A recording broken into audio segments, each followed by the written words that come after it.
M D CAT ضروری ہے؟ دیکھیں ایم ڈی کیٹ تقریباً کو لاسٹ ایئر 2024 سے انہوں نے کمپلسری کر دیا ہے جی، لیکن اس میں یہ ہے کہ اس میں دو چیزیں ہیں. ایک فورن کے لیے پالیسی الگ بنائی ہے انہوں نے، اور جو لوکل ایڈمیشنز ہیں ان کے لیے پالیسی الگ بنائی ہے. فورن اسٹوڈنٹس کے لیے ایم ڈی کیٹ کا اسکور 50% مسٹ، 50%، اور اس وجہ سے مسٹ ہے کہ یہ Pakistan medical and dental council کی ایک ریکوائرمنٹ ہے کہ جس بھی اسٹوڈنٹ نے باہر جانا ہے وہ 50% ایم ڈی کیٹ میں کمپلسری پاس ہو. اچھا یہ اس میں دیکھیں یونیورسٹی کی ریکوائرمنٹ نہیں ہے، بیسکلی یہ یونیورسٹی کی ڈیمانڈ نہیں ہے، لیکن ہوتا کیا ہے کہ جب اسٹوڈنٹ ہمارے واپس آتے ہیں تو ان کو Pakistan medical and dental council کے ایگزام میں بیٹھنا پڑتا ہے جس کو آپ نیشنل لائسنس ایگزام کہتے ہیں، این ایل ای، اور وہ آپ کو این ایل ای کی رجسٹریشن تب تک نہیں ملتی جب تک آپ ان کی ریکوائرمنٹس پہ پورے نہیں اترتے. ایم ڈی کیٹ 50% لا پہلے نہیں تھا ایم ڈی کیٹ کا کانسیپٹ، لیکن ابھی انہوں نے فورن کے لیے ایم ڈی کیٹ کا کانسیپٹ سٹارٹ کر دیا ہے کہ اس کے بغیر ہم آپ کو این او سی یا چیزیں نہیں دیں گے. اچھا اس میں کچھ اسٹوڈنٹس ایسے ہیں جو کہتے ہیں کہ جی ہم نے پاکستان نہیں آنا. اچھا اب اس میں وہ اس کیٹیگری کو فال نہیں کریں گے، ڈیفینیٹلی وہ اسٹوڈنٹ کہیں گے کہ اگر انہوں نے پاکستان نہیں آنا. کچھ اسٹوڈنٹ ایسے ہیں کہ جو کہ ڈفرینٹ کنٹریز سے پاکستان کے اسٹوڈنٹس آتے ہیں نا، جو وہاں کی فیملی سیٹل ہیں، وہ کیا کرتے ہیں کہ وہ اپنا جسٹ ایڈمیشن کرواتے ہیں اور اپنی جو کنٹری ہے وہاں پہ چلے جاتے ہیں. تو ان کے لیے ایم ڈی کیٹ کمپلسری ہے. ایم ڈی کیٹ پاکستان کے ایگزیکٹلی اگر کسی اسٹوڈنٹ نے پاکستان میں آ کے پریکٹس کرنی ہے، اپنا لائسنس لینا ہے، تو ایم ڈی کیٹ اس کے لیے کمپلسری ہے.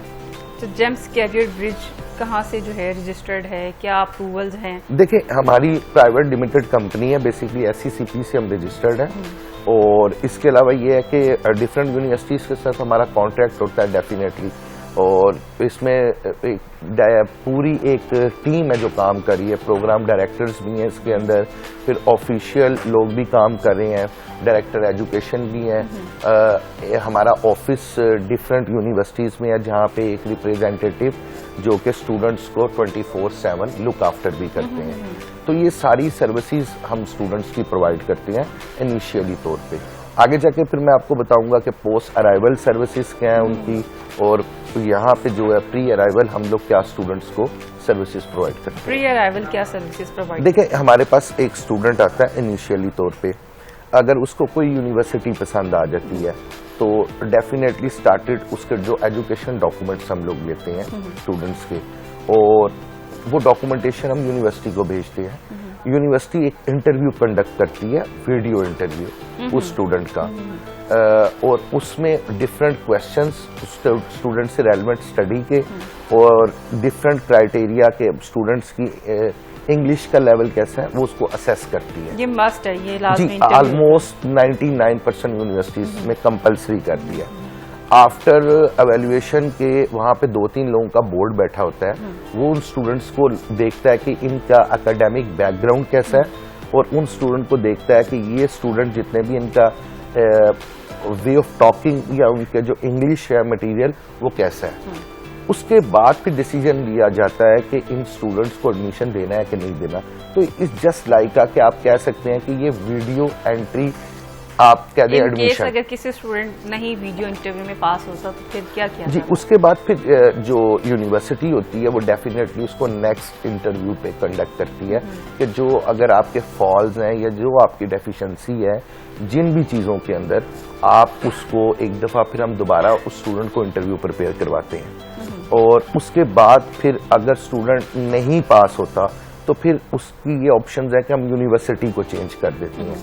کیونکہ اگر ایک یونیورسٹی میں اسٹوڈنٹ نے 2 دفعہ اٹیمپٹ کی ہے ویڈیو انٹرویو کے ذریعے تو ہر یونیورسٹی نے انٹرویو تو لینا ہے، لیکن کسی جگہ پہ بہت اسٹرکٹ انٹرویوز ہوتے ہیں اور کسی جگہ پہ انٹروڈکشن اور کچھ چیزوں کے اوپر وہ اسٹوڈنٹس کو پاس کر دیتے ہیں.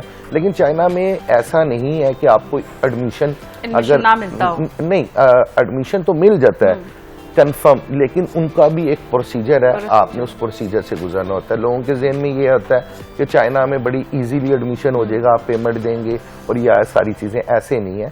آپ کا اکیڈیمک بیک گراؤنڈ دیکھا جاتا ہے, آپ کے ایجوکیشن ڈاکومنٹس کو دیکھا جاتا ہے, آپ کا اس کے علاوہ آپ کے جو سائنس کے سبجیکٹس ہیں ان کو دیکھا جاتا ہے. پھر ایک انٹرویو جو اس سے پہلے ایک ویڈیو بنتی ہے 1 to 2 منٹس کی اسٹوڈنٹ کی, وہ ویڈیو جاتی ہے فار دا اسیسمنٹ. اس ویڈیو کے اندر آپ کا سارا انٹروڈکشن ہوتا ہے کہ آپ چائنا کیوں جا رہے ہیں, اسٹوڈنٹ کے بارے میں, آپ کو یونیورسٹی کا کہاں سے پتا چلا, چیزوں کا کہاں سے, ہمارے بارے میں یا ہمارا کلچر کیسا ہے. تو وہ ڈفرینٹ 1-1.5 منٹ کا انٹرویو ہوتا ہے. اس کے بعد اس انٹرویو اور ڈاکومنٹس کو دیکھ کے آپ کی سلیکشن ہوتی ہے فور انٹرویو, ویڈیو انٹرویو پہ, اور پھر جا کے فائنل آپ کا جو ہے وہ اسٹوڈنٹس کو وہ لوگ ایکسپٹ کرتے ہیں. اس سارے پروسیجر میں جیمز کیریئر برج کا کیا رول رہتا ہے؟ دیکھیں, ہمارا جو بیسکلی رول ہے, ہمارا پروسیسنگ سے ہم سٹارٹ کرتے ہیں, اور جو انٹرویو جو آپ کی 1-1.5 منٹ کی ویڈیو بنتی ہے اس میں بھی ہم اسٹوڈنٹ کو اسیس کرتے ہیں کہ آپ اس طرح کی ویڈیو آپ نے یونیورسٹی کو پرووائڈ کرنی ہے. اور انٹرویو کے اندر کچھ کویسچنز ہوتے ہیں وہ ہم بتاتے ہیں کہ آپ سے, جیسے بایولوجی کے, کیمسٹری, فزکس, یہ ڈفرینٹ چیزوں کے سبجیکٹس کے کویسچنز, اور ریلیونٹ آپ کی انگلش کو پراپر وے سے دیکھا جاتا ہے. تو میں نے آپ کو پہلے بھی بتایا کہ وہاں پہ 2-3 لوگوں کا بورڈ ہوتا ہے, وہ اپنے مارکس اس کو دیکھ رہے ہوتے ہیں, اور اس کے بعد پھر وہ کمیٹی فائنل کرتی ہے, اور پھر جا کر آپ کا ایڈمیشن کنفرم ہوتا ہے. تو ہمارا رول ہوتا ہے ایز اے اسیسمنٹ کے طور پہ, ایز اے پروسیسنگ کے طور پہ, ڈاکومنٹیشن سے لے کے ٹیل کے اسٹوڈنٹ کو ہم گائیڈ کیسے کرتے ہیں.